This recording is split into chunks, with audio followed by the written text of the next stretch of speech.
Hello, and welcome back to another episode of Minority Reports podcast and digital series. I am your host, Mona Sheikh. You guys, we're going to get into it. I want to briefly talk about how Dr. Fauci gave a White House briefing today and said that things are worse than we expected. So, hello, James. Nice to see you.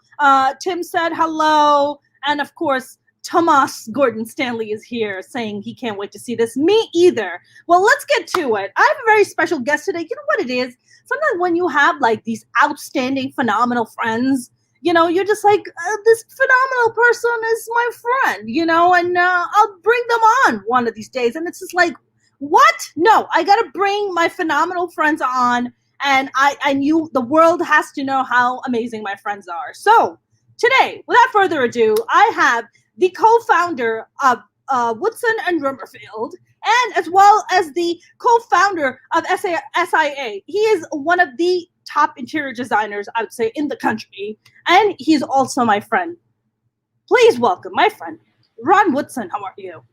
Hi, Mona. How are you? I'm so nice. It's so nice to see you. So nice to see you as well. You know what it is? Thanks for having me. Oh my God, you're so welcome. You know, I was saying, I was like, man, I have all these like amazing, incredible friends. And I'm just like, oh yeah, Ron, he only like conquers the world every day. No big deal. And then I'm just like, why is Ron not on my podcast? So here you are. Ron, you said that, you know, you've had your, I mean, first of all, you and I have known each other for a number of years now, but we've never actually gotten the chance to go. I've never gotten a chance to know your career side. So I wanted to actually, I know you're a very successful interior designer, and I hear that you're one of the only two Black interior designers. Am I hearing this correctly? No. There are more Black interior designers today. There were far fewer when I first started nearly 25 years ago. But there's a lot of very talented young Black designers out there that are doing some amazing things. So yes, there's more than me, but Grandpa was kind of one of the only ones for a while. I don't know who you're calling Grandpa, Ron. I have no idea who is it that you're referring to. When you started 25 years ago, first of all, what got you into interior designing? Like, did you have another kind of interest before, and you were like, no, interior design really is my calling? What like got you into it, and what school did you go to for it? Well, my story is varied. I'll make this somewhat quick because we could sit here for a while. We got time. All my toss and turns before landing on interior design, but I always sort of had an affinity for design and architecture, even as a kid. And my mother would indulge me all the time, and we would rearrange our house all the time. Wow. And my bedroom could never stay the same for any length of time. I was always, you know, space planning and changing it around. And I was always artistic and creative, but I never thought that I could do it as a career. And so my first degree is in finance. Okay. And never really used that. I was in corporate life for a few years. And then I had the opportunity to own a transportation company. And I did that for 7, 8 years, something like that. Okay. And we sold that company, and I had this period of time to decide what the next phase of my life was going to be. But I knew that it was going to be something creative, but I didn't know what or how. Yeah. And a really good friend of mine got me into Disney, and but that was corporate, and I'm not a corporate guy. I mean, you know me well enough, and you know this mouth, and no, I'm not. I won't do well in corporate. That makes two of us, Ron. Right, right. I don't do well with people telling me when I can come and go, and when I can take a vacation and when I can't. So, um, my accountant, who is also a very, very good friend of mine, Yeah. introduced me to a client of his who had a hospitality design firm where they, at the time, we specified art and mirrors and framing for the hospitality industry all over the world. And then it led on to, I started working with him. And then it led to my getting involved in the interior design side. And I was living in San Francisco at the time. And I came back to Los Angeles and wanted to take my career further. And so I went back to school, went to UCLA. Wow. And started in their design program, which is a really good one. And then another good friend of mine, who was a producer for HDTV, invited me to do a show that was called Designers Challenge. Right. And they liked me so much that I ended up doing a half dozen of those episodes. Wow. And I started getting clients. Yeah. And so I had to start weighing my options. Am I going to finish with my design degree, or am I going to ride this train with these clients? And so I chose to go with the clients, and I haven't looked back. All right. Right. And then about 4 years in having my own firm, I met my business partner, Jamie Rummerfield. Got it. And we've been in business together for 18 years now. Wow. Yes. Wow. And did she go to design school, or she kind of fell into it the way you did? No. She went right. She knew exactly what her path was going to be. She went right from high school to Arizona State University, got her degree in interior architecture. Yeah. And she had her own, like I said, she had her own firm, and I had mine when we met. Yeah. And we merged two companies and haven't looked back. I mean, Ron, what it is, like, I listened to your story. I mean, when you went to UCLA for design, how many Black students were there? 1, 2? I don't remember any. Wow. So, I mean, fundamentally, interior design has been more for, wealthy white people, very upper echelon. I mean, like me, like coming from the kind of background that I come from, I would never think about becoming an interior design, because I'm just like, I don't have that kind of money. Like, I don't come from that. We were 5 children in, like a 2-bedroom house. Like, I don't. Interior designing was not on the priority list. Right. So when you go to something like that, how much do you feel you're just like, wow, okay, I'm the only Black person.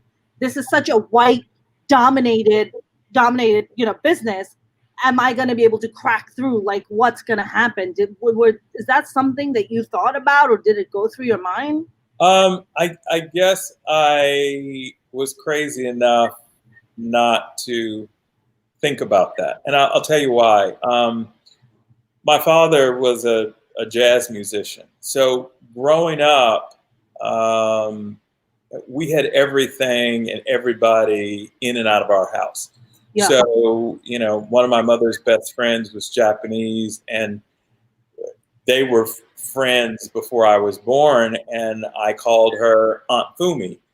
I didn't know anything different. So there was white, Black, Asian, Latin, Indian, everything came through our house. Wow. And I didn't know any different. Right. And I had parents who really pushed me to always believe that I could do anything that I wanted to do, as long as I put my mind to it and worked hard enough. Wow. So I didn't go into it thinking, oh, I'm the only Black person and in the room. How are they going to accept me? I knew that I was talented. I knew that I knew what I was doing, Yeah. and that would take me where I wanted to go. Right. Now, is everybody's experience like that? No. Of course. I was very fortunate. Also, Yeah. I mean, I know that. Yeah. But no, I never walked into a room thinking, oh, are they gonna accept me because I'm Black? And I have the personality that, this is it. I'm very headstrong, and I know who I am. I'm not afraid, and I'm not intimidated by people. Yeah. I'm not easily impressed. So, it wasn't like, oh, we're going to try to get something over on him. Yeah. That never could happen because I had the goods to back it up. Right. I just happened to be Black. Right. Ron, you mentioned your dad was a jazz musician. What did your mom do? Was she in some kind of She was a school administrator. Oh wow. Yeah. Wow. How does a jazz musician? Very, very progressive. They both were very progressive for their time. And especially my father's side of the family. The majority of them were entrepreneurs, which, they really pushed me to, be an entrepreneur. Right. My mother always said, you're too ambitious not to have your own gig. Sure. Because you want too much. Right. And there wasn't going to be a corporate situation I didn't think that would allow me to have that. Yeah, absolutely. I mean, when you have such a entrepreneurial mindset, it sounds very much like my father's side of the family were all entrepreneurs, and my father really instilled it on us, like work for yourself, like whatever you do, build your equity, work for yourself. And it sounds like your dad did the same. I mean, was your dad a jazz musician pretty much all your life, or all my life? Oh wow! So, I mean, would you get to meet all these like amazing celebrities? And tell me some of those stories, Ron. I want to hear those. I mean, where do I start? Well, Bobby Short was my godfather. Wow. Okay. He worked with Sammy Davis Jr., Ella Fitzgerald, Lena Horne, Sonny Chris, Gerald Wilt. I mean, the list goes on and on and on and on. And he was a studio musician, so he did a lot of work with a lot of the greats because he read music, and he could just go anywhere on a dime. He was a bass player, and he did really well. And I didn't, it's one of those things that you see what your parents do, but it's like, okay, he does this. It wasn't only until, unfortunately, when he passed away, and at his memorial service, I mean, everybody was there. Buddy Collette performed at his service, and all these people came up to me after his service. And how old are you at this point, Ron? How old are you when you? I was 27. Yeah, I think I was 27 when he died. Wow. So and how old was he? He must have been young. He was young. He was 67. Oh wow, that's young. Yeah. That's young. Yeah. Heart attack? What? No, he had emphysema, and he also had bladder cancer. Oh wow. The smoking all those years and dark, dingy clubs, caught up with him. Yeah. 67. I mean, wow. You never had like you never had like a thing like, oh wow, my dad was a jazz musician. Maybe I should, you had can you to become a jazz musician or maybe become some kind of an artist that way? No. And I say no. My grandfather was also a bass player. Oh wow! So, yeah, he and my grandfather were both bass players. Wow! Like, little known fact: Watts had a symphony orchestra for a time in the '60s, and my grandfather was the founder of the Watts Symphony Orchestra. Wow! And so they wanted me to go into music, but that wasn't my calling. I Right. just remember taking piano lessons every Saturday with Mrs. Vaughn, and I just thought, I don't want to do this. On a kid on Saturdays and piano lessons. Yeah. But I do wish that I had stuck with piano. I wish I could just go sit down at a piano and play. I mean, I'm so I guess I could still do it, but I know I'm so envious of people who can play instruments because I'm so instrumentally challenged. Like, the only instruments I can work with is in the kitchen to make food. That's it. Like, that's my extent of instruments, and everything and after very that. good food, by the way. Very thank you. Yeah. Thank you very much. So Ron, like I know that you, your older sister, who I absolutely love and adore, you guys have a bit of an age gap, don't you? 20 years. 20 years. Yes. Same parents. No, we have different fathers. Oh, you have different dads. Okay, Mm-hmm. got it. Yeah. Got it. I mean, when people say that, when they're like, "Oh, well, she's your half sister." No, she's my sister. Right. There's no. We have same mother, and we're very close. Yeah. I mean, I've seen your family, Ron. I mean, my God, you guys have that family just has so much love, right? Your family just has so much love and bonding and understanding, and everybody just likes each other as people. Right. I really wouldn't know anything about my family, but not everybody's fortunate enough to have a family like yours. So it's always nice to be around your family. Mark Lee here has a question. He said, Mona, oh no, not this one. He said, is Ron related to the famous Carter G. Woodson of African American history fame?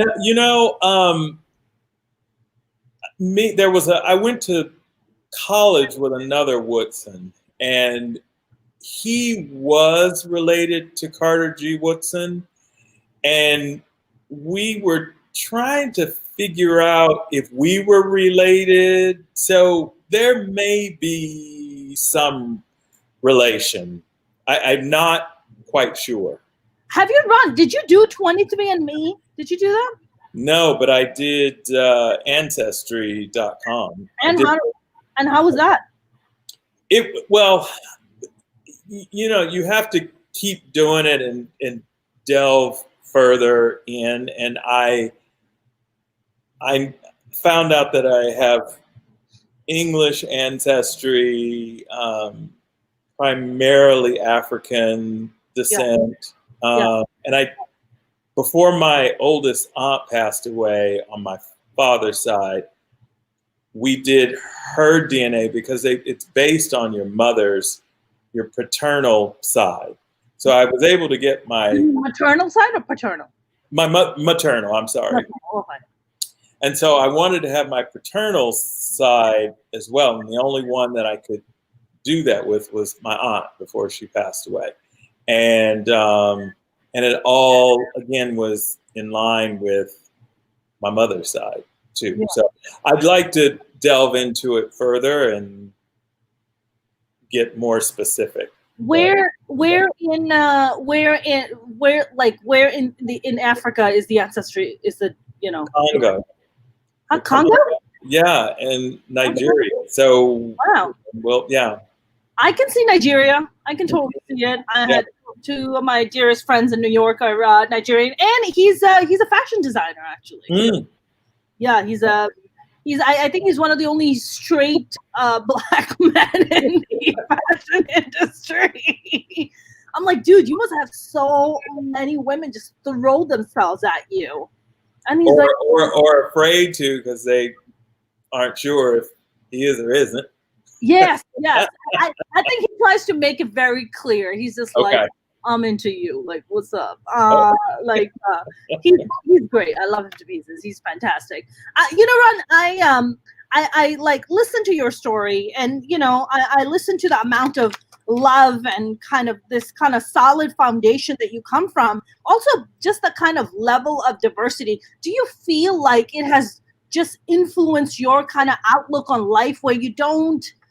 I don't know. You just kind of look at people as just like life is just like a buffet of people. You know what I'm saying? It's just like everything is like, it's not like, for me, like I grew up in Pakistan, so it was very very Muslim centric, very like brown centric, right? Very that. And it's not until I moved to the US that I was just like, oh, that is a that's a Hispanic person, or right. oh wow, this is this is a black person that I get to go to school with. Like, I didn't have this kind of diversity in Pakistan. So I wonder, how much of that do you think has influenced in becoming the person you are, and even in your art and interior designing? Well, I have to say, given geographically where I grew up, I'm from Los Angeles. I'm third generation Angelino. Wow. It was probably a little easier for me growing up here, as far as diversity goes. And again, having my father and my mother, having the clientele and the friends and people that they had around them, was a huge melting pot before we talked about it being a melting pot. Yeah. I'm sure, because my father was a musician from the 40s to probably the 70s, late 70s. I'm sure he had stories, but he never shared that with us. And you look at photos of him, he was always, this happy-go-lucky guy. Now, I don't know, because he traveled a lot. He worked in Vegas, he worked in New York, and I'm sure during the time that he worked, because he worked in Vegas in the 50s, I'm sure he couldn't stay at the hotels that, some of his other band members could stay at. But I never heard any of those stories, and he never let on about any of that. So I didn't have these stories told to me like, beware, or this is going to happen to you. You're not going to be able to succeed because you're black in this industry, or I just never had that. Wow. And I don't know if they just tried to shield me from it, or what, but never did that. And what about your mom? Was your mom the same way? Never really brought up that conversation? And the reason I'm asking you this, because anytime I bring on my black comedian friend, black artist friends, that's a conversation we always have about how they were brought up. Like, I had a comedian friend of mine I brought in last Friday, Rel Battle. He's a black guy, black comic who grew up in DC. And he's like, my mom was like always on top of me and like, where are you going? And who are you seeing? He was like, oh my God, she would like nag me to death. And he goes, now as an adult, I look back on it and I see what she was preventing me from getting killed, is what she was doing. So, well, yes. I mean, you can't be black in America, right, and your parents not have those conversations with you. Right. So, for example, in the 70s and 80s, so I learned how to drive in the early 80s. And my my father had a Mercedes, and I would go all over everywhere, and they would always instill, look, if the police pull you over, young black kid driving a Mercedes, today, That's right. That's right. can be an issue. That's right. I was pulled over once in my Mercedes, not because I was black, but when I was pulled over, that was why I thought I was pulled over. It turned out not to be that. Did you stop a stop? What did you do? You passed a red light? What did you do, Ron? Were you speeding? No, I didn't do any of that. You remember our street and our old house. I had turned off of Sunset going up the hill to the house, and I was in our vintage Mercedes, and I had just changed the headlight, the right headlight on the car. Okay. Well, vintage cars, if you don't change both headlights, one is going to be a little brighter than the other. And I was behind these policemen, and they pulled over, and I didn't do anything, so I pulled around them and kept going. Yeah. And next thing I know, there's the red lights behind me, and I was actually talking to my sister on the phone. And this is something that you're taught, and from very young age. I had my sister on the phone, and I told her, I said, I'm getting stopped by the police, and I said, clearly the only reason that I could be stopped is a black man driving a Mercedes, because I didn't do anything. I knew I hadn't done anything. Yeah. So I told her, I said, do not hang this phone up. Phone was in the center console. And I have to say the officers couldn't have been nicer. And they said, well, we pulled you over because you had your high beams on. And I explained to them, no, I didn't. Yeah. And then the officer went to the front of the car, had me turn the high beams on, saw that, I didn't have them on, and saw that I lived on that street. Yeah. And said to me, if you felt like you were pulled over unfairly or unjustly, this is my badge number. And I was a little shocked by that, because being a black man, yeah, in America, you just feel like when you're pulled over, it's going to be an issue. That's right. That's right. And so I was preparing myself for there to be an issue. Yeah. And there wasn't one. And my sister and I, we were just like, she was like, what just happened? Right. Because she said she had her other phone in her hand in case she needed to call 911. She knew where I was. She knew, right, that I was being pulled over, and she didn't want to hang her cell phone up. So, yeah. It was, that whole confluence of things. My white friends would never go through this. Run. Ever. Forget about white friends. Even if I got pulled over, I'd just be like, oh, it's just a light. I would never think in terms of, I've never once ever been pulled over by a cop and feared for my life, right? Right. Brown people, like immigrant people, you don't have to worry about that. White, brown people have that privilege too. It's not just white people. Brown people have it too. I've never once thought about a cop pulling me over to be like, oh my God, I'm fearful for my life. Right. I'm saying either he's going to give me a ticket or he wants my number. I can't decide. Yeah. You know? I must confess, Ron, that is the whitest black story I've ever heard in my life. Yeah. Like, thank God nothing happened. There was no issue. Oh, high beam. Oh, no problem. Okay, all right, awesome. Thank God. Like, thank God, right? Ron, last summer and all of 2020 has been such an amazing time for injustice to be called out with BLM, Antifa. I personally walked in 3 BLM marches myself. When you see something like that, and 25 years ago of the kind of America you've seen and to what it has evolved, was that a shock to you to be like, wow, this has Like, it's almost like the pandemic expedited that process. You know what I'm saying? Everybody's home, everybody's watching injustices. Nobody's like, God, I gotta be at, gotta pick up my kids, or I gotta be at school. Everybody's like, this is some bullshit. You're gonna murder a black man on camera and then try to pass it off as what? Right.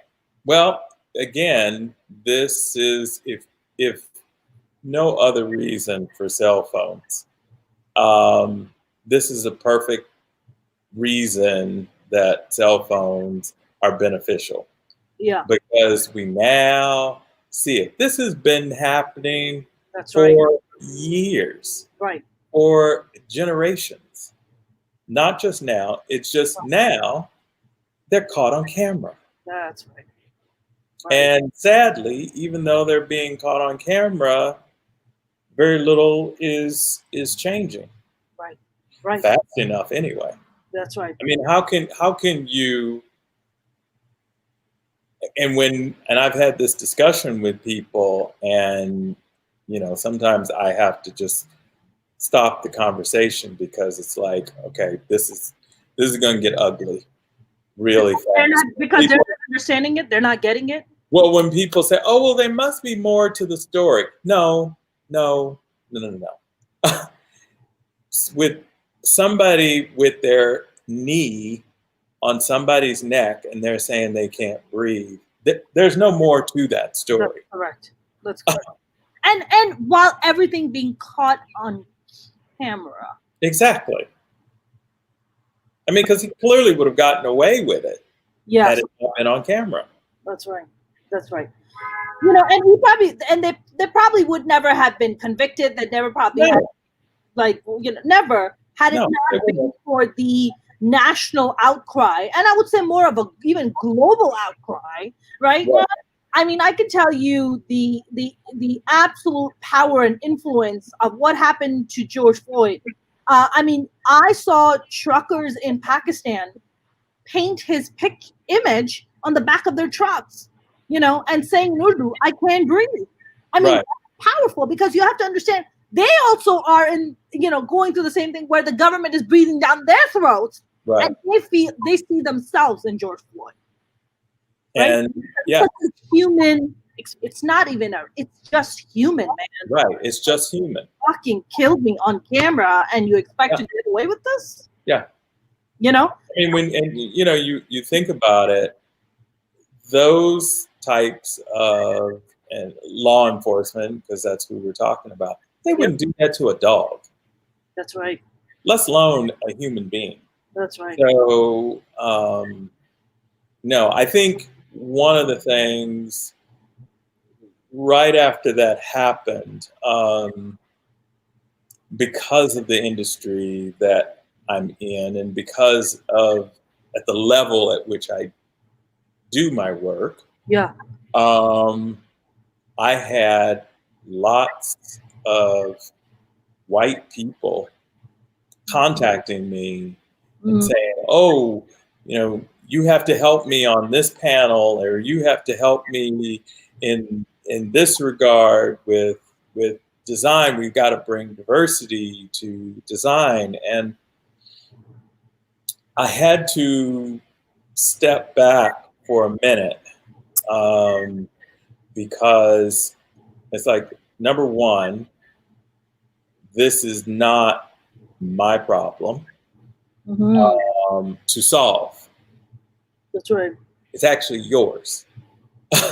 So now you're seeing this and you're taking advantage of it from it being in the media and in the forefront now. And now it's a cause in which you want to get behind. Yeah. Black people have been asking for this type of help for forever. Yeah. And I say that, and I say this to my white friends. It's going to take all of you guys banding together to say, okay, things have got to change, because there's not one in numbers enough of us to make that change. Yeah. Yeah. Yeah, Especially when you're not a part of writing the laws. that's right. So how are things ever going to change? That's right. Because it all has to change on that legislative level, right? Yeah. And I'm sure, when you saw the inauguration, first of all, uh, as a woman of South Asian descent, to see someone who looks like me, who is half black, half South Asian, female vice president sitting in the White House taking an oath. I think I've been crying for like 2 days already because it's Right. been so emotional watching that. Like, we were just like, oh, if we can just get a white woman in just to start with, that'll be amazing. And it's just like, oh no, no, no. The universe is like, no, no, I got something even better for you. Right. I got a black woman and a half South Asian woman, and she doesn't take shit from nobody. Right. And she's gonna come out guns blazing. And when I saw that, how was it for you? Like, I want to know, what was that like for you to watch that? It was that same reaction. Yeah. And especially with her, knowing that this isn't somebody that is just going to roll over and take whatever's thrown at her. She's a prosecutor, for God's sake. No. She's no joke. She's not going to play. She's a prosecutor. She made Kavanaugh cry. Let's never ever forget that. And that's the thing. They know that.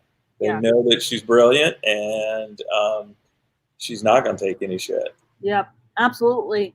Do you feel like Kamala Harris? Sorry, I'm gonna get away a little bit for politics, but do you feel like, just I guess on a more cultural and political level, but do you feel like she's gonna do more things for the Black community, for minorities? What do you think? I think so. I think so. I think both of them are.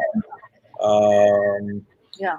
Because again, coming from 2020, yeah, and what that showed us, again, it's like, these are times that our parents, or my parents, lived through in the 50s and part of the 60s, and they were more fortunate, again, living where they lived here in Southern California. Not that it was a cakewalk, but it was far better than being in the Deep South.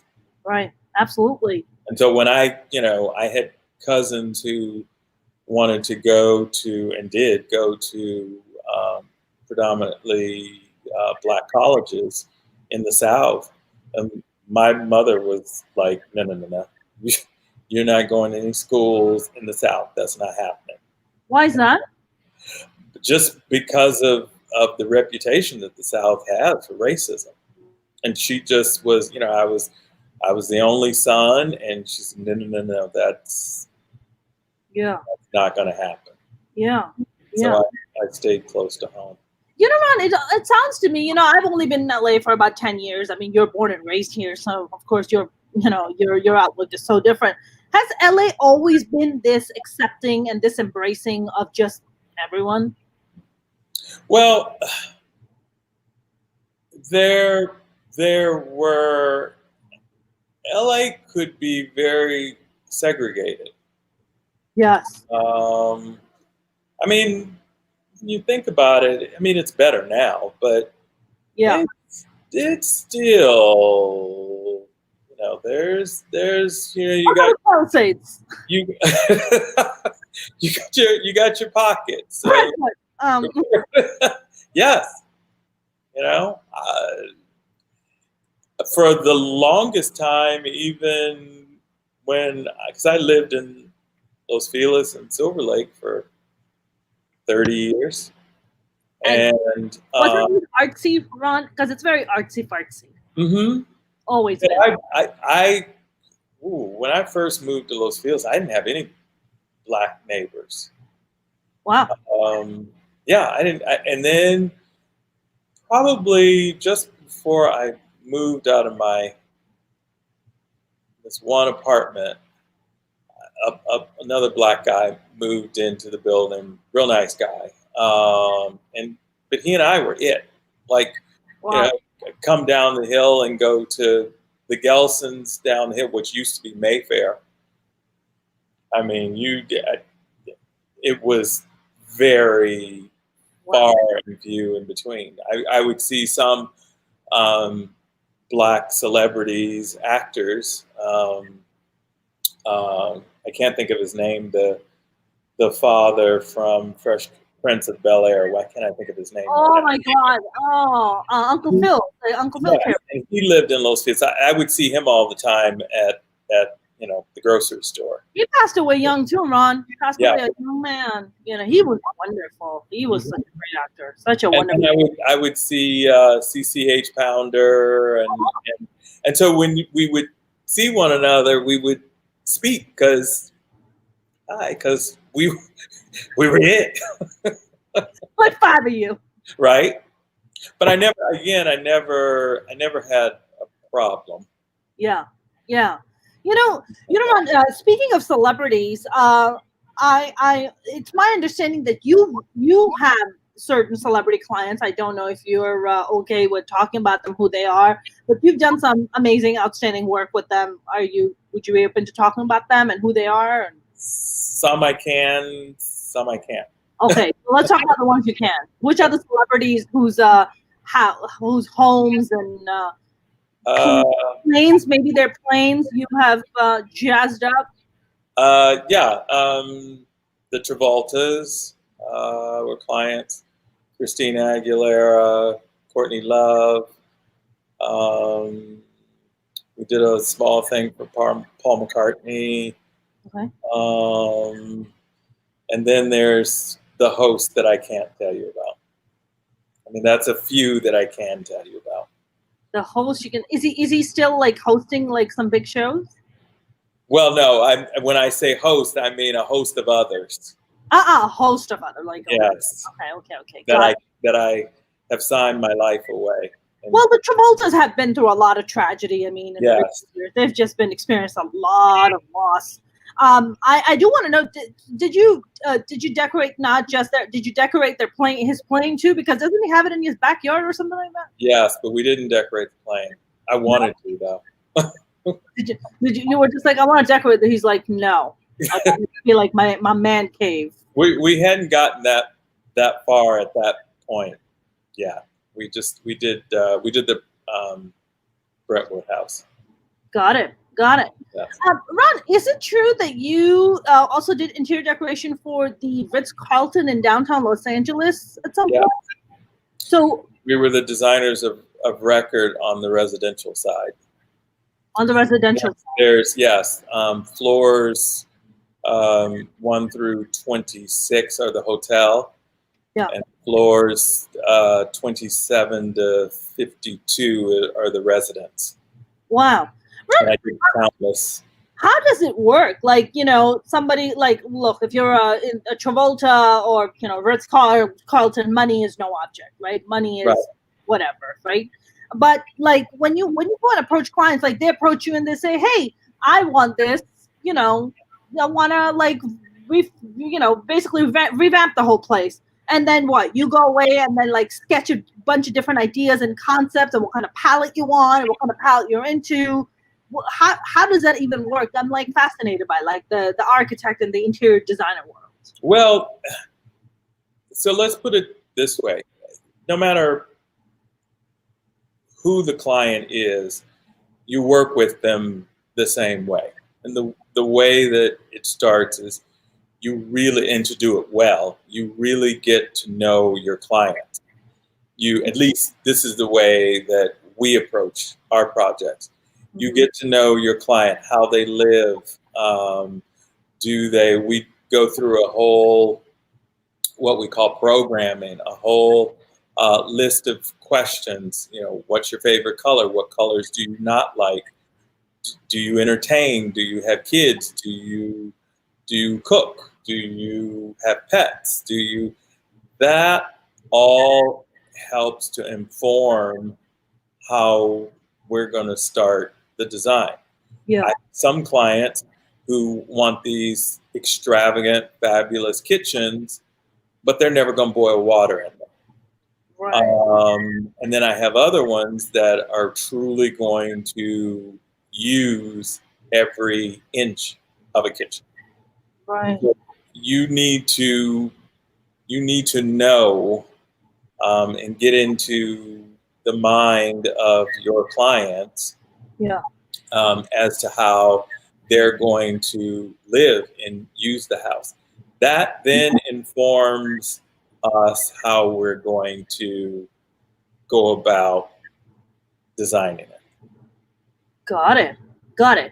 So it sounds like it's a very personal approach, right? Oh, It's not yes, like and I know some designers, some of my friends, they go into a project, it's their way or the highway, whoa. and that's just not the way that we work. Huh. Interesting. And to me, that just does a disservice to a client. I mean, when people ask me, "Oh, well, what's your style?" Well, what do you mean? Do you mean my personal style? My personal house looks one way. Yeah. I can design anything. That's right. So the work that I do, it really depends on the property. It depends on the client, and that's where we go. I'm really the conduit Yeah. to make my clients' dreams and realities come true in their homes. Yeah. It's So not about me. It's right. totally. My ego is so far away from anybody. Right. House. Right. No. So and then you go what to the Pacific Design Center and you say, hey, I saw this and that and this kind of matches. Do you shop a lot? Do you go to Pacific Design Center a lot? What's your kind of? I used to shop a lot more. Yeah. Years ago, we also had a showroom on La Cienega. Oh. And so we had the showroom and we had the design firm, and we would do a lot of shopping for the showroom. It was done like a house, so people literally would come in and buy a whole room. Wow. And and I had a whole another host of celebrity clients from having the showroom, and that was great fun. I kind of think that also put Jamie and I on the map in a different way. Yeah. We opened the showroom. We thought, we'll get the ladies who do lunch, who are going up and down La Cienega, and that wasn't the case. 85% of our business were other designers because we made it really easy. It was like one-stop shopping in our showroom. Yeah. Other designers coming and buying your showrooms? Yes, they would come and buy the goods that we would specify in our showroom. Huh. Yeah. 85% are fellow interior designers. Yes. How interesting. I would think it would. We didn't plan it that way, but it happened that way because we made it really easy. Ron, it sounds like they're bad interior designers, so they gotta steal from you. No, it wasn't that they were stealing ideas. That wasn't it at all. It was just we had all of the items that they needed. Furniture, lighting, accessories. It was a good time. I mean, and you say it was, so you don't have it anymore. We don't have the showroom any longer. Why? What happened?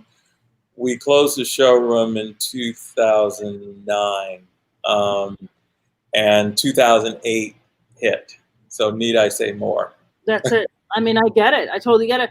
Ron, I'm listening to your story, and I'm listening to your kind of journey into becoming a successful entrepreneur and having the business that you do. And I wonder, people listening to it who possibly maybe have some desire, maybe their kids have, or their siblings have some desire to become an interior designer. Like, it sounds like to me, it's like you started going to design school, and then stuff just kind of, you started getting opportunity. Like, the talent was so overpowering it's almost like the school wasn't really going to do much justice to it. Like you were just already there, you know? To a degree, yes. I now look back and wish that I had the opportunity to keep going. Why? Why do you say that? Just because I would have liked to have learned a little more from academia. Yeah. I again was fortunate that I went to the school of not so much hard knocks, but teaching myself. Yeah. And then coupled with, all my other experience from owning my own business really helped. And Jamie had like all of those skills, like, all of the technical skills, some of the technical skills that I didn't have at the time. She did have. So it was a perfect marriage for her and I to join forces. Yeah. Yeah. And I'm sorry, and you said, how did you guys meet again? That's really it was fate, because this was before Google, it was before internet, really. Yeah. We had friends, colleagues, vendors that we worked with who knew us independently. Yeah. And they would always say, "Oh, you're so much like Ron," or "You're so much like Jamie," and we didn't know one another. Wow. And one friend, he really kept pushing it. He's like, "Oh my God, you got to meet Jamie," and he would tell her the same thing. And I finally said, "Okay, I'm going to have a dinner party, and I'm going to have Jamie and her husband over." And I did. Yeah. And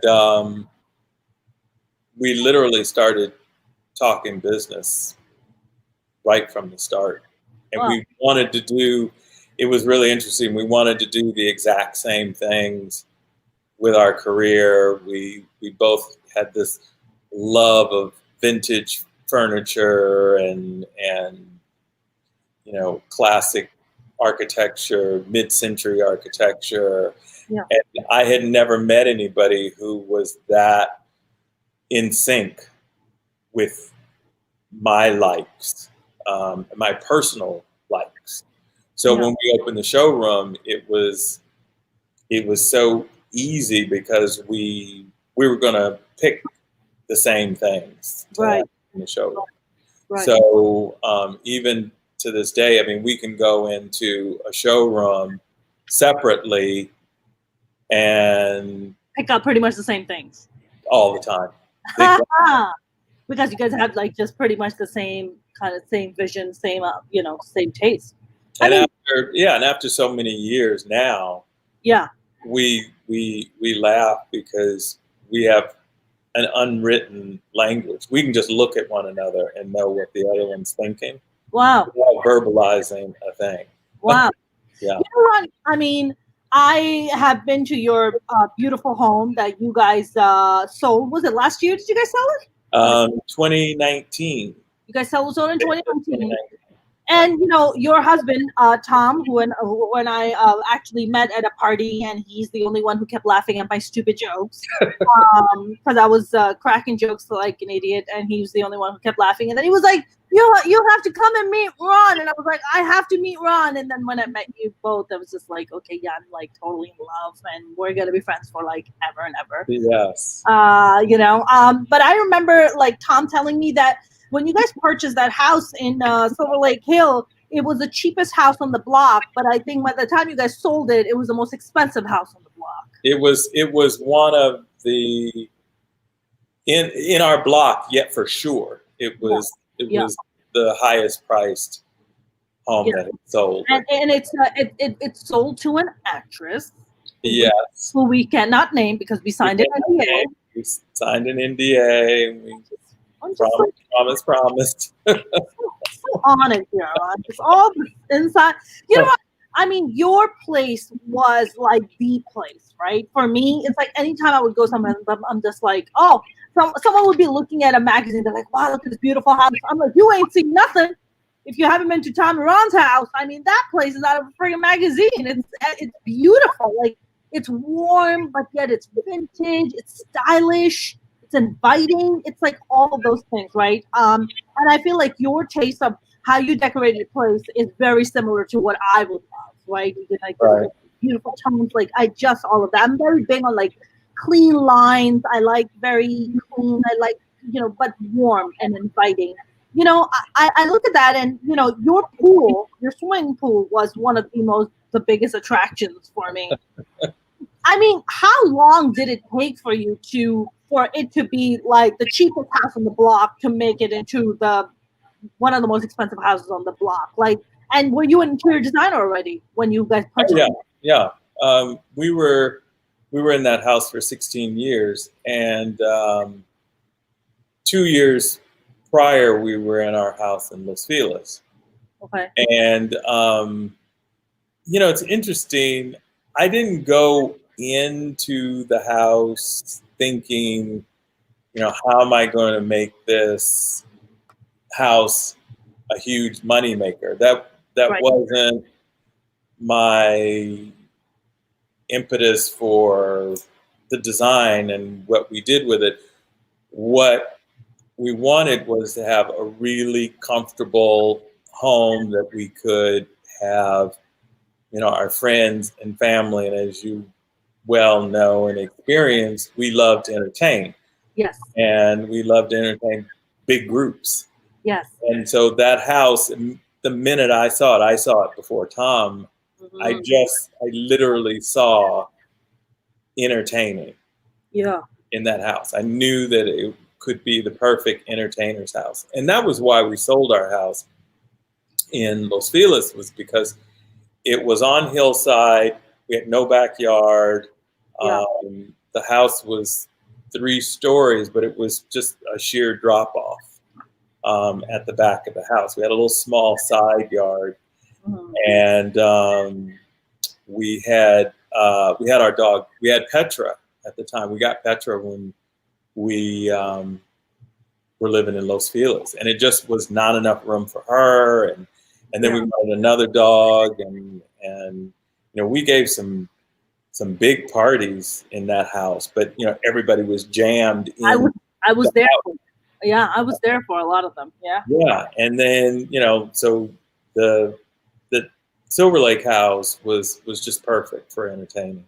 I mean, well, of course, among many of the other amazing Thanksgiving and summer parties and Christmas parties you guys threw, my favorite was when I made the Pakistani food at your place, mainly because the kitchen is just so welcoming, and one person is like sauteing the kebabs, the other person is making the tandoori chicken.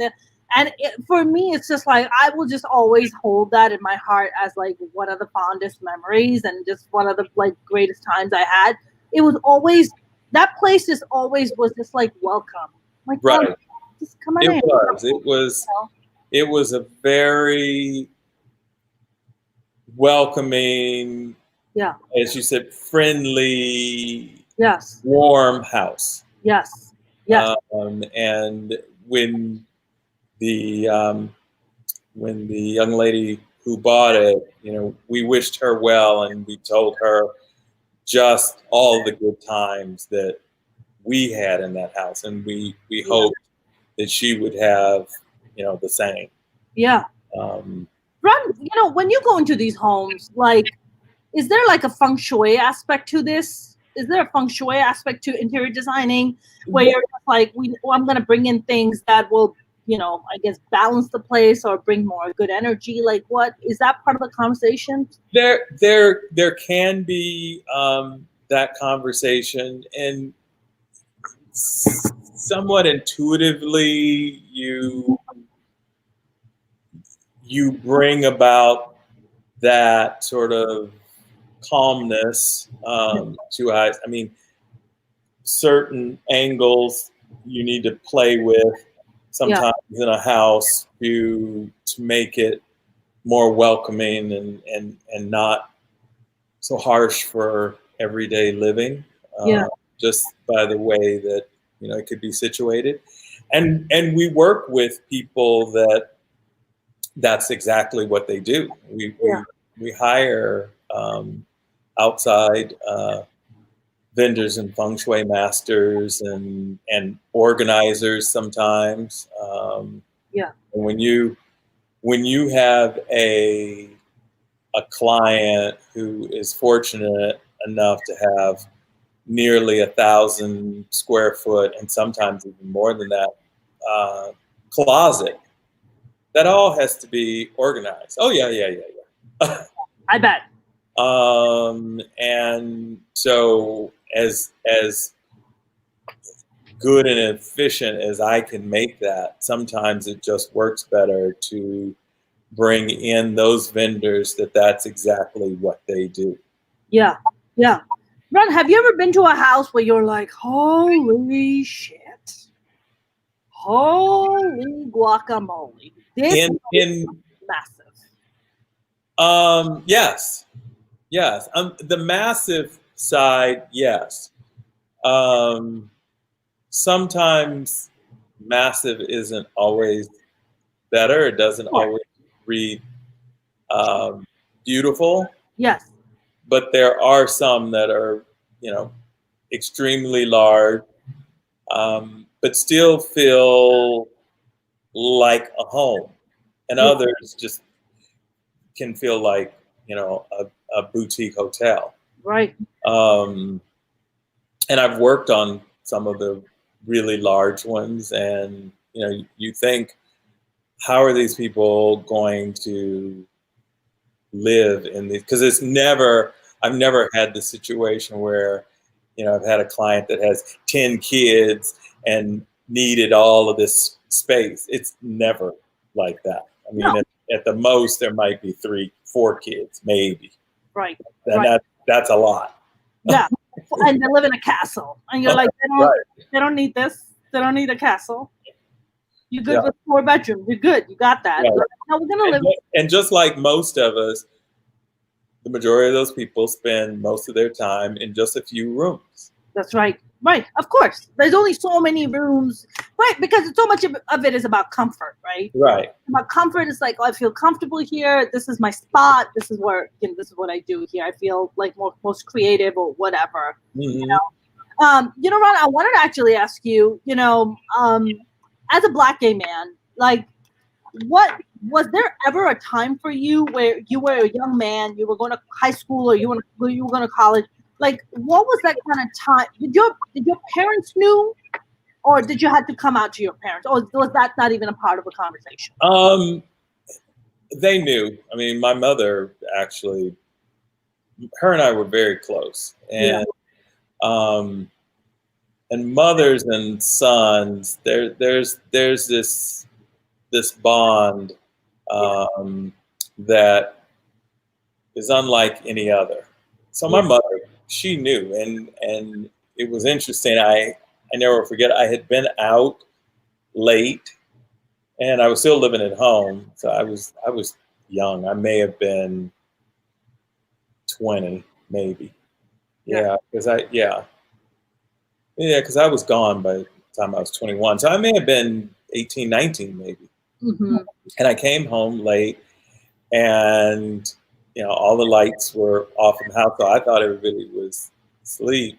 But she was in the family room, and the television was on. And my mother, she had a habit; she'd fall asleep in front of the television, and so I didn't think anything about it. I was kind of tiptoeing, and I thought, oh, I could wake her up to go to bed, but she was wide awake. Yeah. And the look in her face, I knew what she was going to ask me. I knew today is the day.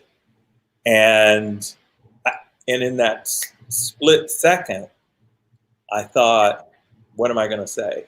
Wow. Am I going to fess up, or am I going to try to hide it? What am I going to, happened like that, like rapidly. Wow. Wow. She said, honey, there's something I want to ask you. I knew what it was.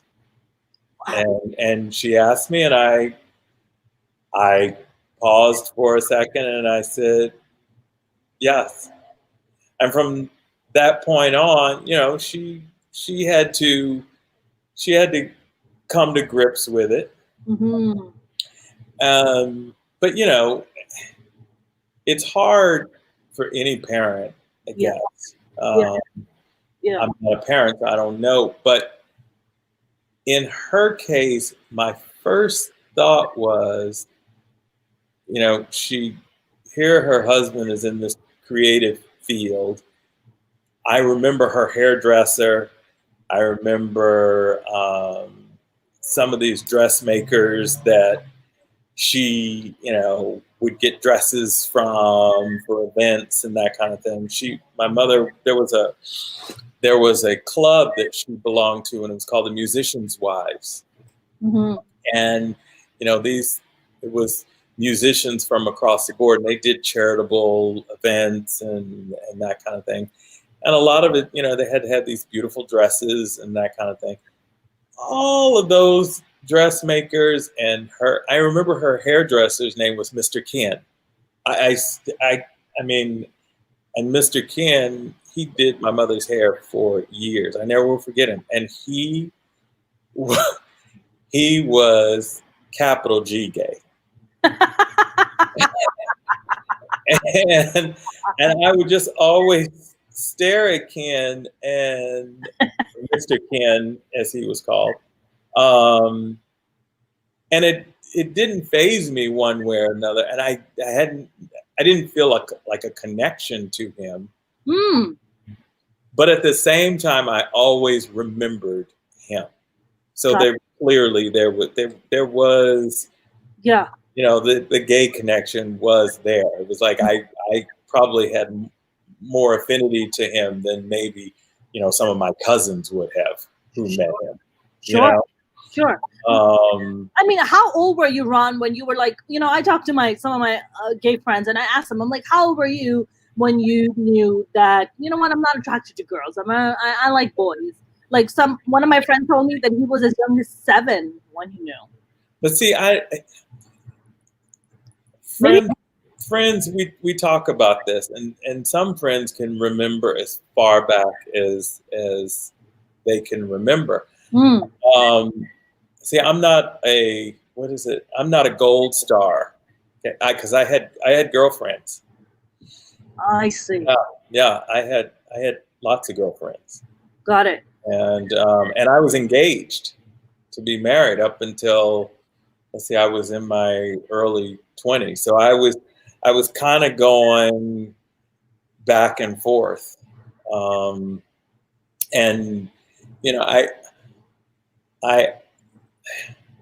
I guess you could say that I was coming to grips with who I was. Mm-hmm.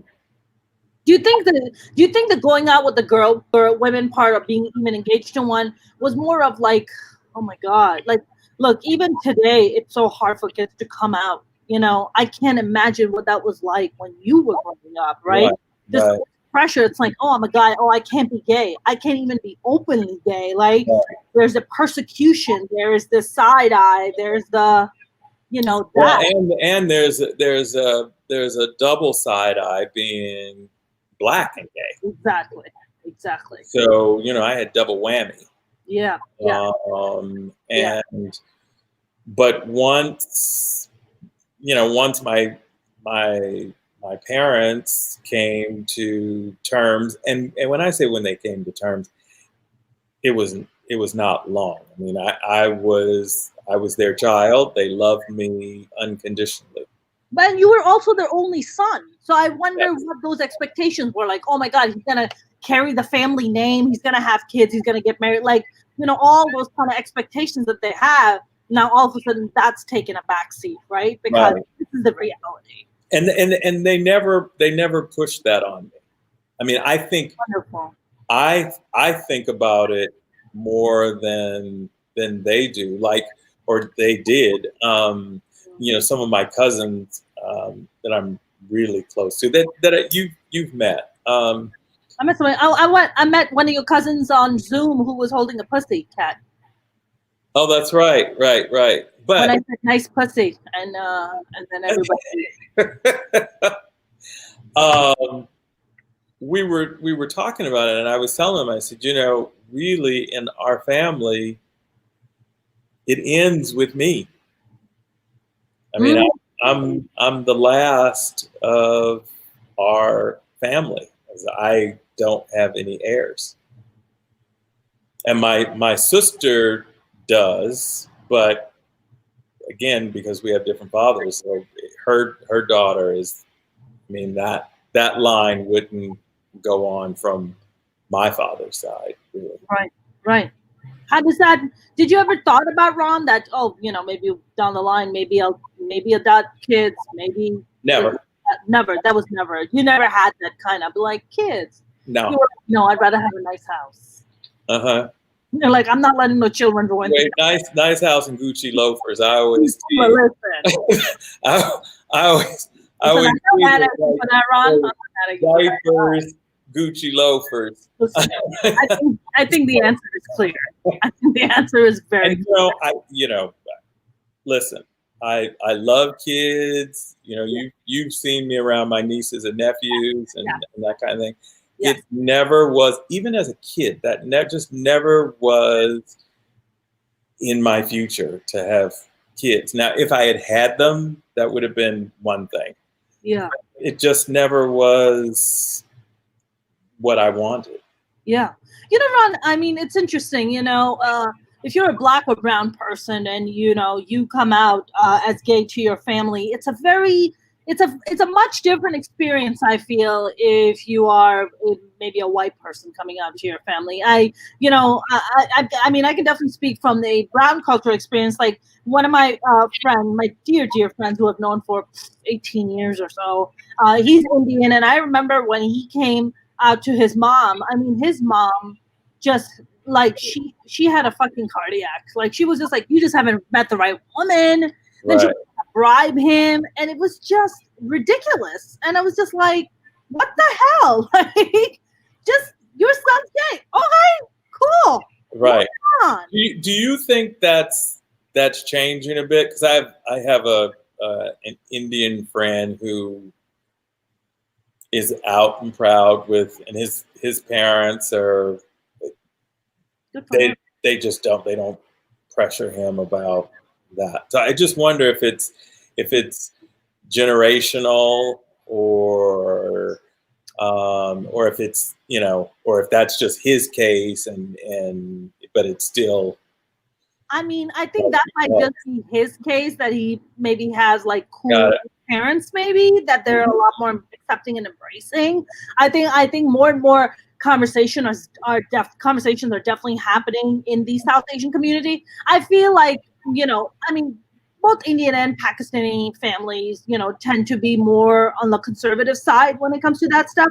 But I think more and more conversations are happening. So it's just like, oh, I have a friend of mine, she's Middle Eastern, and, she literally needs to have 2 different Facebook accounts. One for the family and the cousins overseas, and one for being a member of the LGBTQ community, right?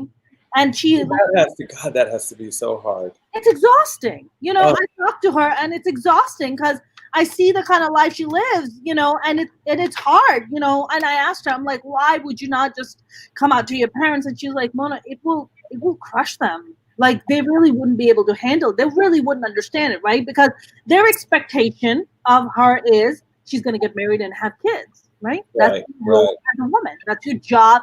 That's what womanizes you. That's what validates you as a woman. The fact that you get, have a husband and have children, that's what validates you. So the fact that you take all that away, so then they don't know any other life.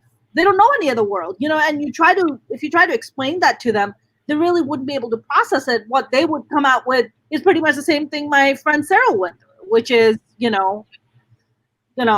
denial or being upset or, saying that he's, maybe just haven't met the right person or, of the opposite gender. And it's none of those things, right? It's your child is gay, and all right. I mean, okay, cool. Yeah.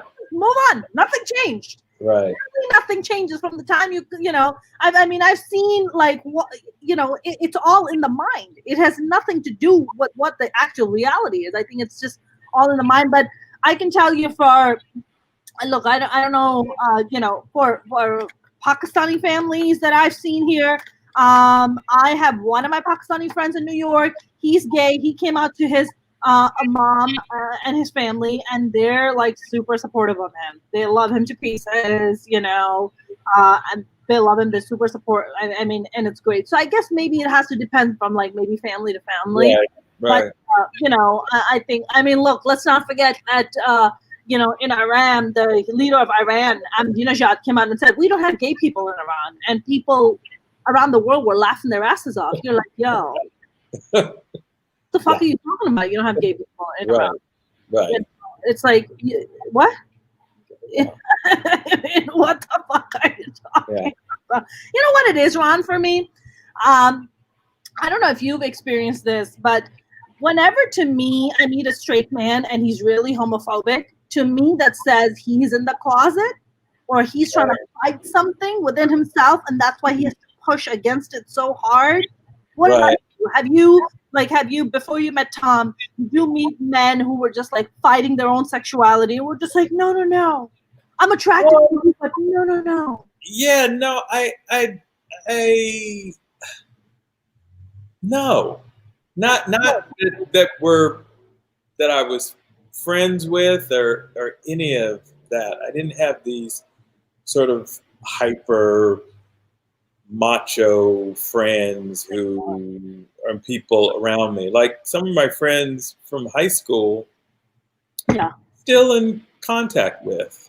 We're still friends. Yeah. And were any of your high school friends gay, or later came out? A couple. Okay. Yeah, not many, but I had a small circle of really good friends, and none of them are gay. And to this day, I mean, we still talk to one another, and they're still great people.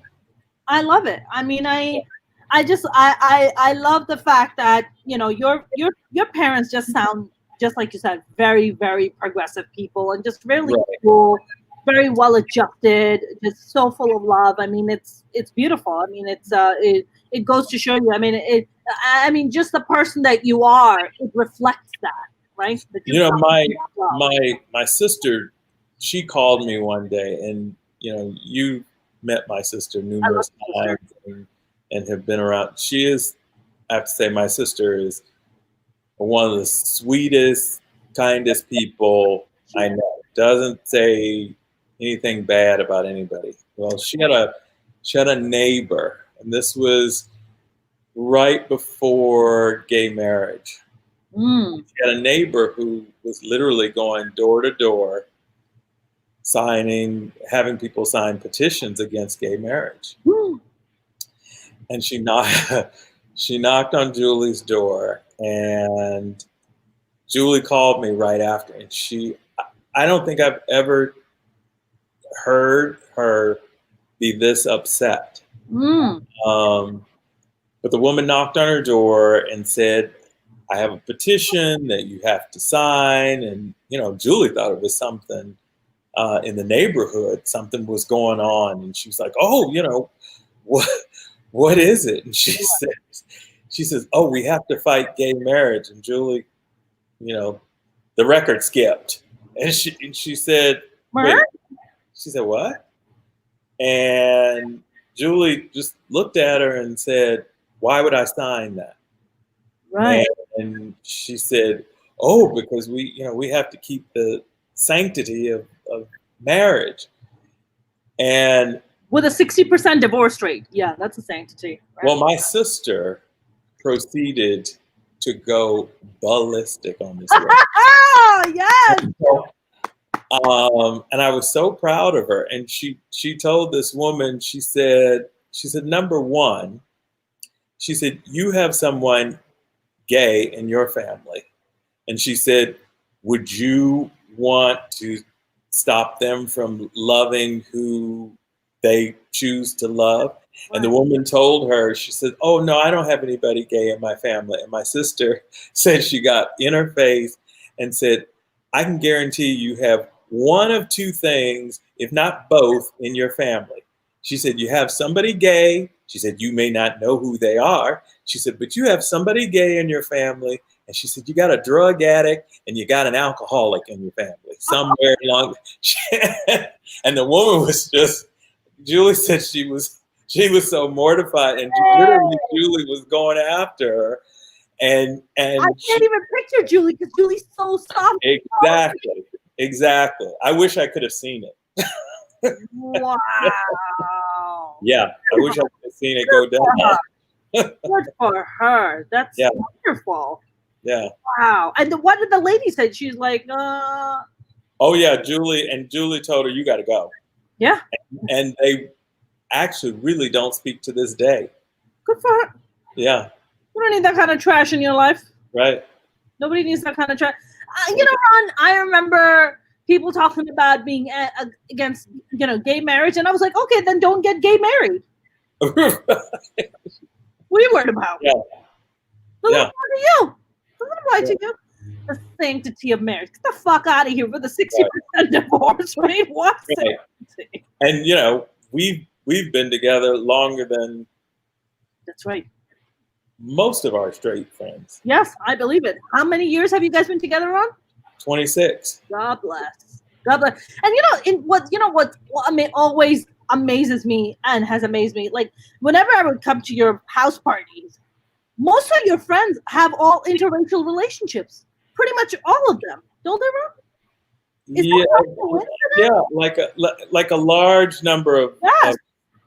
Really close. A lot of black and white, and a lot of interracial, which I love because I'm just like, is this just happen or is it conscious? Like, right? Is it a club? It's the black and white club, baby. Yeah, no, just so happened. I mean, but and at the same time we have Asian and Latin, South Asian, South Asian. That couples. Couples. Wow. Yeah. So we keep the melting pot. Yeah, you got the whole UN going on there. Right. Yeah. It's like just a mix of people. I love that. I know that when I made your intro, I said that you're also the co-founder of SIA, which is the Save Iconic Architecture. I think you recently got featured on, was it recently? I saw you and Jamie being on the cover of a magazine or was it an article about you that was featured?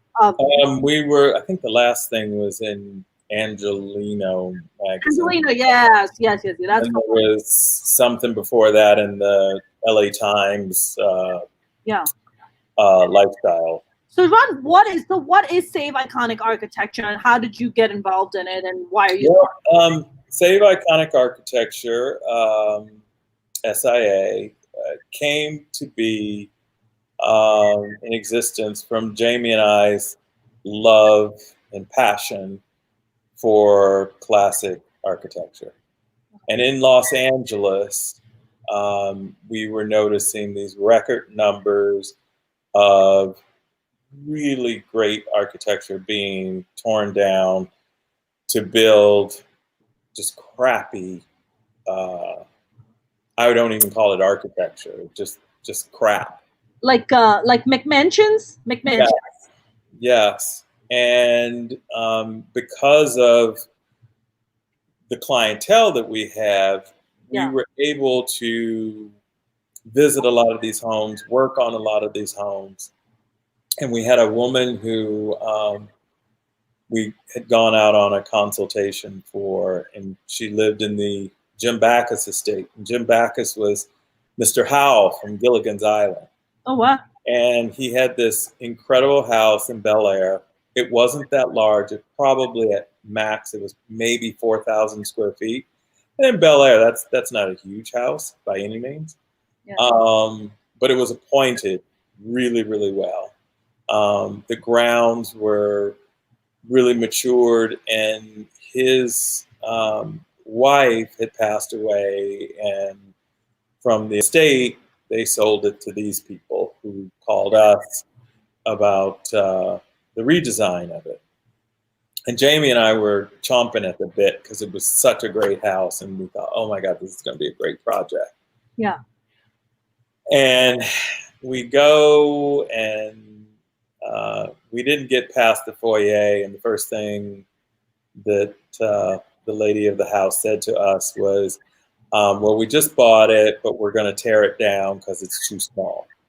Oh no. And, we verbalized it. We were like, Don't. you can't tear this house down, why buy it? And then she wanted to explain to us that, it just was too small, and they wanted to rip all of the mature landscaping in the backyard out and put a Zen garden, and it just was going from bad to worse. And she was making our skin crawl. We couldn't get out of there fast enough. Wow. And we left there just feeling so helpless and thinking, this house is going to be in peril with these people. Yeah. And that is just happening over and over and over and over in Los Angeles. Yeah. And then the second opportunity came our way. It was a Richard Neutra, and it was one of his top 10. It was the Chewy House. And that one also was going to be in front of the wrecking ball. And that's when we formed SIA. We said, somebody's got to do something. And we finally said, you know what, we have to do something. Yeah. And so the LA Conservancy sort of helped us get our start in, they told us, because we took it to them, we took that project to them to try to save this house. And they said there isn't anything we can do because we're inundated with what is on our plate. But this is what you guys can do. And in Los Angeles, you don't have to be the owner of a property to landmark it. Really? Yes. And so we learned how to do landmarking. And then we formed SIA, which is a nonprofit. And what we do is we bring education, awareness, and landmarking to these iconic structures. It started in Los Angeles, but it's quickly moving to other states now, because this problem is moving countrywide now. Yeah. And it just has taken off because we have these overzealous, greedy developers. Yeah. And, the way that I look at it is you couldn't go to Paris, you couldn't go to London, you couldn't go to Italy and say, that 16th century palace, I'm just going to tear it down. Woo. Just because, I can put something better there. I can put a Zen garden in there. That just would not happen. Right. And as those are protected landmarks. Right. And so we're trying our best to save as many as we can. And Ron, I'm not saying that everything in our city needs to be saved. There's a lot of crap that I'll help you tear down. But there is world-class architecture in Los Angeles. There's no other place in the world really that you can have this varying genres of architecture next door to one another. There's nowhere you could have a Richard Neutra next to a Paul Williams, next to an A. Quincy Jones, next to a Wallace Neff. There's nowhere else that would ever happen. And that's for the most part, a function of Hollywood. And, when that history is taken from us, it's like young kids, like my nieces and nephews, there's so much of our history they'll never know about. Right. Whereas, European kids, that history, that's all they know. Right. Is Right. the history of the architecture and where they live, Yeah. and who lived there, and it informs what the future will be as well. Sure. Ron, it's interesting. I'm sure you've been to London and Paris, and for me, what fascinated me when I got there is that how old the cities were. Right. Right. We live in young cities compared Yeah. to Paris, and Like ours isn't even a blip. Yeah, like New York City. Yeah, New York City, Los Angeles. Those are the two like big cities that I grew up in, and they're very young cities compared to Paris and Italy and all these, Right. and London. And that was really as at first that was a shock, and I was like, oh, this shit is really old. But I was like, yeah, but that's the beauty of it. Like Right. that's the history of it. I think walking through the streets of Paris was something like probably one of my most memorable because of how romantic it is. But with what you guys are doing with SIA, how many people get pissed the fuck off when they're like, yep, can't tear it down, it's a landmark? Well, after it's a property is, I mean, you can tear one down. I mean, it's a huge deal if you were to tear a landmark down. Right. And some have done it. Mm. Some have done it very recently. Wow. The Ava Gabor estate, which was a Paul Williams, was torn down by an overzealous developer. And what happens is when you put in an application for through the City of Historic Resources for landmark status, that puts a stay on everything. You can't get a demo permit. You really can't. You can't do anything until that landmarking status is finalized, one way or the other. Wow.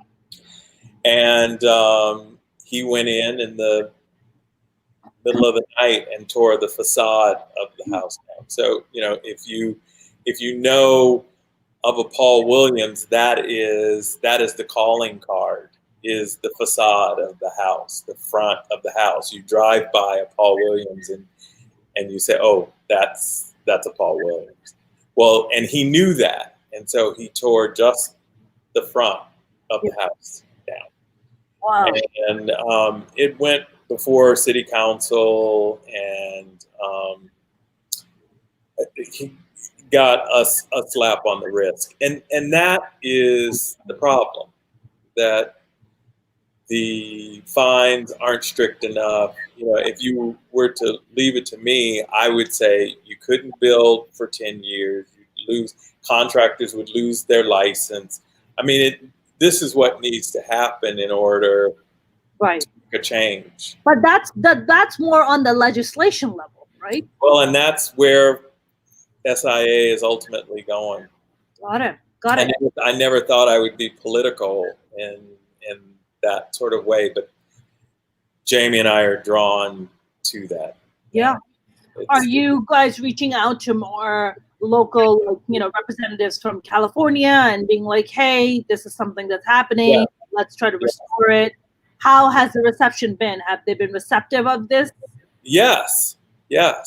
But, the hard part about, especially in Los Angeles, is the sad part is our dirt is worth so much more a lot of times than the house that is sitting on it. Yeah. So it's all about, for the most part, with a lot of these people, the dollars and cents, making and again, I'm all for a capitalistic society. I'm not saying that, but there are so many, as I said, there are so many other places that you could buy and tear down that no one would miss. I mean, Ron, just in my neighborhood alone in West Hollywood, some of the eyesores that they have put up, I'm like, wow, Right, wow. Money cannot buy you taste or class. right, Some of the homes you look at, you're just like, we are not in Mississippi. Like, who the hell did you build this for? right. Sitting in the front porch on a fucking swing. Like, what? This is Yeah. weird. You Right. know? Yeah, Right. some of the eyesores I've seen, I'm just like, get your money back. Like, they messed up. You know? Yeah. This crazy stuff. I mean, Ron, it just sounds like such a, given with all the homeless issues and all the other major issues, and now with the pandemic and everything, that's something that people don't even think about. But you're right. I mean, wow, these are iconic places, right? And once they're gone, they're gone. They're gone forever. And not only that, but it is a real drain on the environment. When you tear something down that's been there for a long time, and when I say a long time, again, here in LA, a house that's 100 years old, that's old. When you tear that down and then you build something else, that is totally messing with our environment. Sure. And, and filling up our landfills, and just because most of them don't salvage when they demo a house like that. And so it just, all goes into the trash. So there's a whole lot that centers around preservation and why we should have it, and especially in a city like Los Angeles. It just is unforgivable that in a city the size of this city with lack of compassion for the heritage of the city. Yep. And Ron, and it's just like you said, it's like you would never go to Paris and be like, maybe we should tear down the Champs-Élysées. Like, it wouldn't even it wouldn't cross your mind. Yeah, maybe the Arc de Triomphe is maybe blocking the traffic somehow. Right. Nobody's gonna say that. Right. When you go look at the Arc de Triomphe, you're like, wow, this is like some really amazing. This is a beautiful piece of architecture right here. Right. But yeah, that's not something you think. Ron, this is we're gonna start wrapping up. I just have one question here. James asks, I assume that interior design was always done by a single designer. Are there any cases where a team needs to be involved? Even and when you say it in a single designer, now we have the design vision, the overarching design vision. Yeah. Now, some of what we had, like where I was talking about feng shui masters or organizers. And sometimes we will bring in a closet designer who will just do the closet design with our overarching design. Right. So we would work closely with, that would be a subcontractor of ours. Right. So, I put that in the same category, excuse me, as a builder. So we work with builders who are going to build the property. We work with architects who design the structure. And then there are subcontractors from there. So it's a huge collaborative effort. Yeah. Now on the interior design side, far as furnishings, accessories, and fixtures, yes, we specify it all. Sometimes friends laugh at me because they'll say, "Oh, well, I'm sure you know how to build a wall to do that," and I'm like, no. There's a wall. No. I know how to point to tell you what I want, and then other people do that. I don't. No, That's no, right. no. That's That's not. right. That's right. That's not what I do. You're not a builder. No, but I use that as an example. You know, Yeah. a lot of times people, and I think that's what that gentleman was asking. Um, so oftentimes people think that, you know, I know how to do those types of things. I can build a house for anything. Ron, I would never think that you're patching up a wall. That's like not even a thought that I would cross my mind. It's like, no, that's not what he does.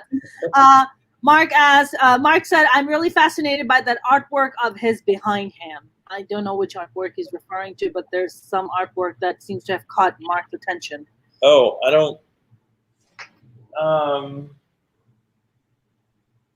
know what he sees. My dad's base is here. Oh, okay, maybe that's one thing.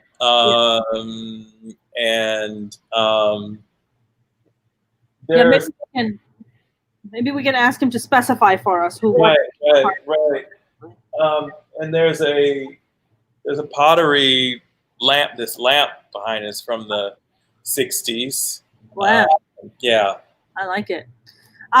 Mark also asked, did you ever get the chance to work with Phil Freeland, who designed the African American Museum in DC before his death? No. Some in California. No, unfortunately. You know, Ron, what was that Iraqi female designer? Well, she was an architect. Yeah, indeed. Yeah, exactly. I mean, she was quite the visionary. Right. Did you have heroes that you looked up to as far as interior designing went, and you were just like, I want to be like that? And were any of them Black? There were a few designers that I liked, and I liked their style, and no, none of them were Black. One was Spanish, but I didn't sort of coin or try or draw inspiration on how my style would be formed by any of them. It was always sort of my own thing. It was like I sort of look at my interior design style the way that I look at my personal style of the way I dress. Right. I mean, you know me. You know, I love clothes. Yeah. Black sweaters are your jam. Yeah. But I like to. I kind of have my own style. I don't let clothes wear me. So I wear the clothes.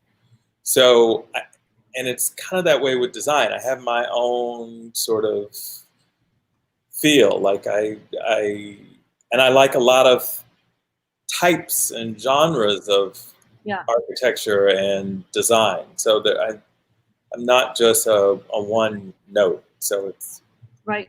Kind of all over the map. Yeah, absolutely. Ron, we're gonna start wrapping up. Do you guys have any online events coming up? I know everything because of the pandemic has now been taken online for SIA. What are you up to? Have you been busy during the pandemic? Like we have been busy, and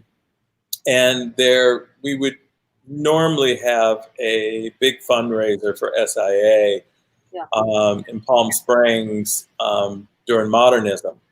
Yeah. And that's usually held in February and October. And we're obviously with COVID, they're going to do a virtual event, which I still am not quite sure how they're going to do this year. They've asked us to be a part of it, but we're still trying to see how that's going to all work out. But it's been hard because that's our biggest fundraiser for the year, and we don't have that. So, we're only run by the donations that are given to us on SIA side. and thankfully we're busy on the design side. We have some great clients and working on some fantastic projects and some coming up the pipeline. So, love it. Knock on wood, things continue. Yes. Knocking on wood for you. You hear it, Ron? Yeah, I hear it. Thank you. Ron, do you have social media? Do you like people to follow you, your work? Where can people find your company if they want to?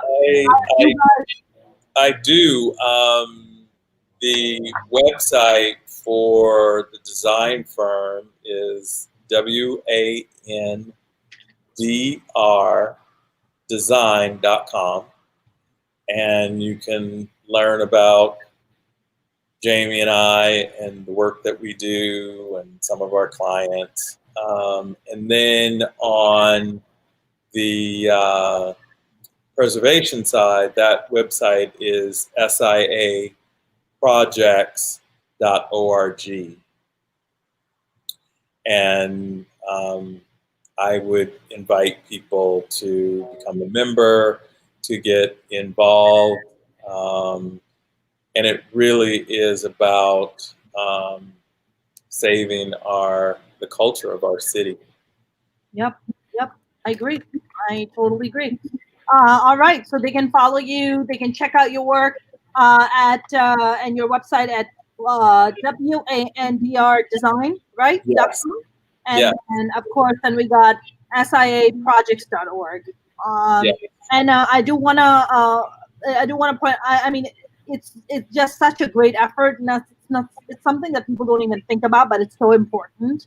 And if I could be of any service, if you guys ever want me to come out and MC an event of yours or something, I'd be more than happy to do it. So just we love that. Yeah. Careful what you put out there, Mona, because I'll come knocking on your door. Ron, you don't even understand. I've put out for all the wrong reasons. This is the first time I'm putting out for the right reason. I love it. So this is I think I'm just trying to redeem myself by putting out for the right thing at this time. What's your do you want people to follow you on Instagram or? Yes, my personal Instagram is RW Woodson. My middle name is William, so it's RW Woodson, WOODSON. Yeah. That's my Instagram handle, and then our Woodson and Rummerfield's handle is Woodson_Rummerfields. Yeah.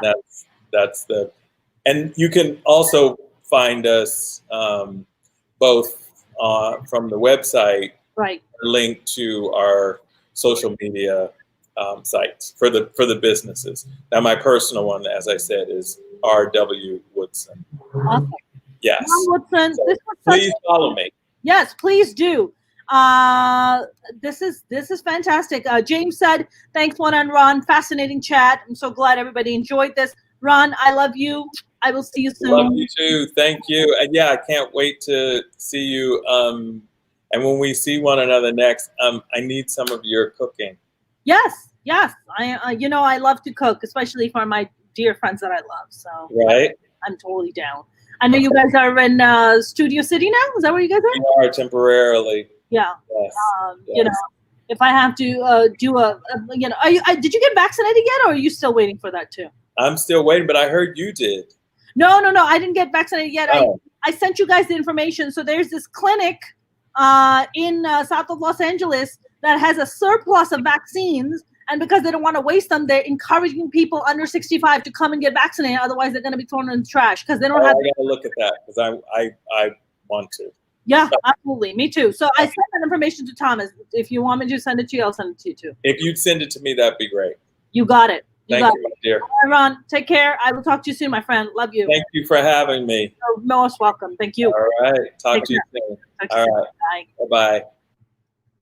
That was my lovely and dear friend, Rod Woodson. I hope you guys enjoyed the conversation. I know I definitely did, and learned so much about architecture in Los Angeles being taken down because of greed. And I hope they don't do that. So again, just like my friend Ron Woodson said, you can actually go and support this amazing cause at siaprojects.org And you can also check out their amazing website if you want to hire their services for interior designing and you want to redecorate your place and just make it look fabulous. I can assure you, I mean, Ron and Jamie, his partner, are just brilliant at what they do. And I just don't say that because they're, Ron is a dear friend.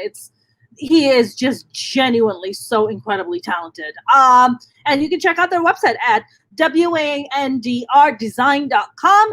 If you guys haven't followed me on my YouTube channel, you can. You can go on youtube.com/Mona Sheikh Comedian. COMEDIAN. I'm also on TikTok, so you can follow me at Mona Sheikh Comedian there. I am on Instagram and Twitter at Mona's Comedy, and I'm on Facebook at Mona Sheikh Comedian as well. You guys, I'm trying to hit my watch hours on my YouTube so I can actually monetize the channel, and I've been working really, really, really, really hard. I've been putting out live streaming 5 days a week since last March. I've gotten very close to it, but I need your help. I need you to go on my YouTube channel, and I want you to watch my playlists, my Minority Reports playlist, my comedy playlist, my Mona's Rants playlist. If you guys can even let it run it in the background while you're doing the dishes or cleaning the house or whatever. It's like, it's a podcast, so you can just listen to it because I'm just trying to rack up my watch hours. So it would really mean the world to me. Or even share it on your social media and tell other people to come and watch and subscribe and watch these playlists. I just hit 800 subscribers, which is fantastic. I'm very excited because when I started off in March live streaming, I was barely at 39 subscribers. So from that to now, it's been a pretty significant growth, but I'm still just trying to catch up on my watch hours. So if you guys can go and subscribe to my YouTube channel and watch the playlist, it would really, really mean the world to me. This, as artists, we are, as comedians, we lost all our income because of the touring got canceled, all our gigs got canceled. So this is the one way that I'm trying to monetize and